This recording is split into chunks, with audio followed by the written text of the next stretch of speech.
Selamat siang Ibu, perkenalkan nama saya Naomi Lenusa, NPM 12 11 42 0121 0141, kelas C, mata kuliah Ilmu Dasar Keperawatan 1.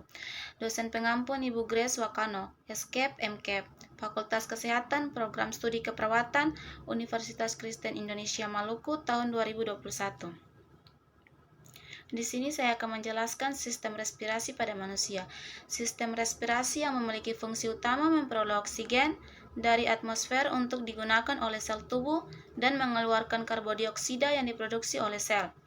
Fungsi sistem respirasi mengambil oksigen yang kemudian dibawa oleh darah ke seluruh tubuh untuk mengadakan metabolisme. Yang kedua, mengeluarkan karbon dioksida yang terjadi sebagai sisa dari metabolisme, kemudian dibawa oleh darah ke paru-paru untuk dibuang. Yang ketiga, non-respiratorik. Di sini organ-organ sistem respirasi. Yang pertama, rongga hidung.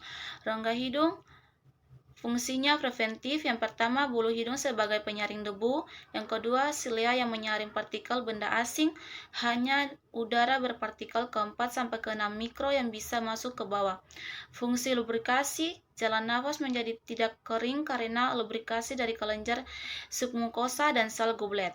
Fungsi pemanas dan pendingin udara.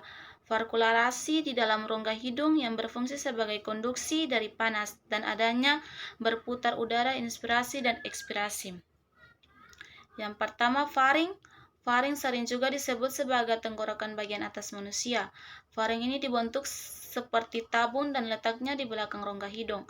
Fungsi faring ini adalah sebagai penyalur, jadi udara yang masuk ke tubuh disalurkan lewat faring.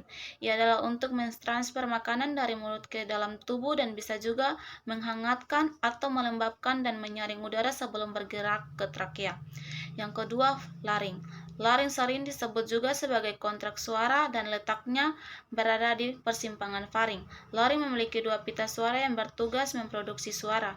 Ketika kita berbicara, maka ada dua yang keluar dari mulut. Udara ini lewat melalui pita suara yang berempit, akibatnya timbul getaran. Fungsinya menghasilkan suara, mengarahkan makanan masuk, melindungi saluran pernapasan. Yang ketiga, trakea. Disebut sebagai batang tenggorokan, trakea tersebut adalah mengalirkan udara ke paru-paru. Bentuk trakea sendiri seperti tabung berongga lebar yang berhubungan langsung pada bronkus. Fungsi trakea menyalurkan udara menuju paru-paru, menangkal benda asing yang masuk, memperlancarkan sistem pencernaan, membantu agar batuk lebih lancar. Yang berikut, bronkus adalah percabangan saluran udara dari trakea menuju bagian kanan dan kiri paru-paru.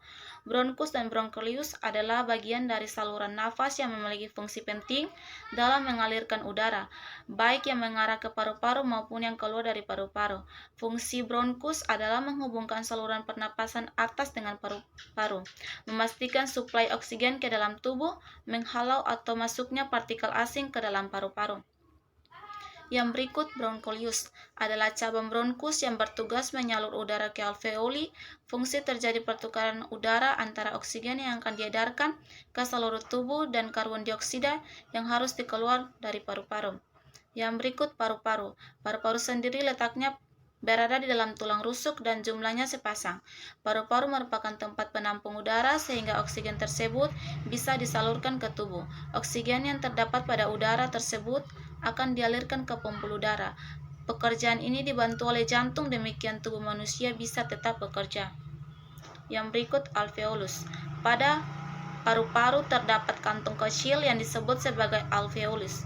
Ini merupakan tempat bertukarnya oksigen dan karbon dioksida. Karbon dioksida akan dialirkan ke alveolus sehingga dapat dihembuskan keluar tubuh. Yang berikut, diafragma, merupakan pemisah rongga dada dan juga perut. Diafragma ini bentuknya berupa otot dan dapat digunakan untuk memperluas paru-paru. Demikianlah hasil presentasi saya.